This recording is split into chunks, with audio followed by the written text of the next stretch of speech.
Welcome back to Hannity, and we continue with the author of the brand new book. It is about Islam, exposing the truth about ISIS, Al-Qaeda, Iran, and the Caliphate. Founder of The Blaze, former colleague, Glenn Beck is back with us. The only thing I could say to people, because this I didn't expect to get so long-winded. I'm a talk show host. Maybe that is one of the reasons I did. But I tried to answer your question because, you did. You did a great job. You were very eloquent, and you were very kind about it. Because you asked for a thoughtful answer. And I gave it. And I tried to give you an answer. I don't think we're going to agree. If people want to, you can go to Glenn's website, my website, and you can see the exchange. But would you do us both a favor? Sure.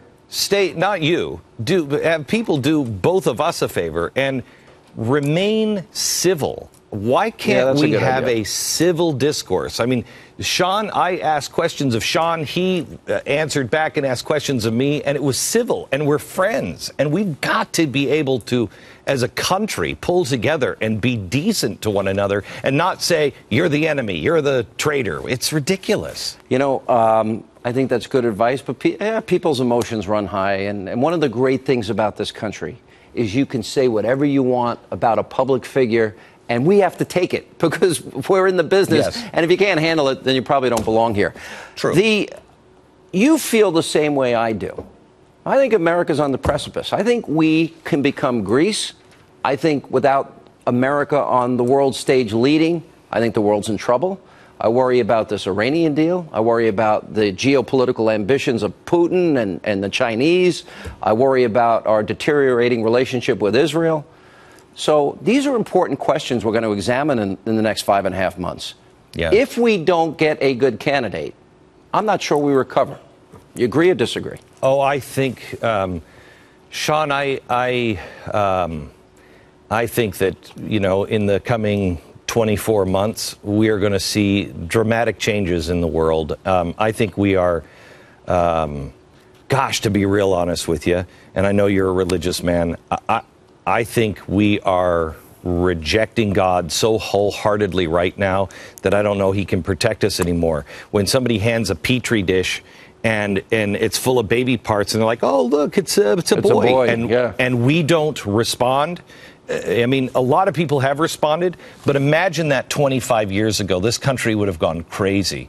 When we turn our eyes, today on my show, I played video of a woman testifying in Parliament against ISIS, and she was crying and pleading and saying, please, I am asking you as a human being, please know what's happening to our women. It was on the front page of the New York Times just 2 days ago about how the Yazidi women, thousands of them, have been taken and they're used as rape devices. And these ISIS members, because it is about Islam, are taking the Quran, they're reading it, showing these 10-year-old girls, this is where it says here in the Quran that I can do this to you.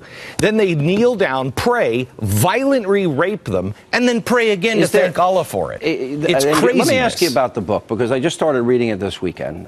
You sent me an early copy. Yeah. Is this radical Islam? Is this the equivalent of modern-day Nazism? I suggest it is. I would argue that radical mullahs coupled with weapons of mass destruction equals a modern-day Holocaust. Wrong? No. This was planted in the book. We talk about the roots that came also from Germany, but this is the Nazis times 10. They have learned from the Nazis. This is if we can't call it by its name and actually point out what they say. I mean, the thing about this book is this is not my opinion. In fact, this will tell you something, Sean. You know how many people it takes to do a book and how many researchers. Under my name, there's always like 4 people underneath here that helped me write the book, and this is the only one. Everyone involved said, I don't want my name. Don't put my name on this. And this isn't an opinion book. We went to the Quran, we went to the Hadith, we went over to the scholars in the Middle East to say, do we have this understanding right?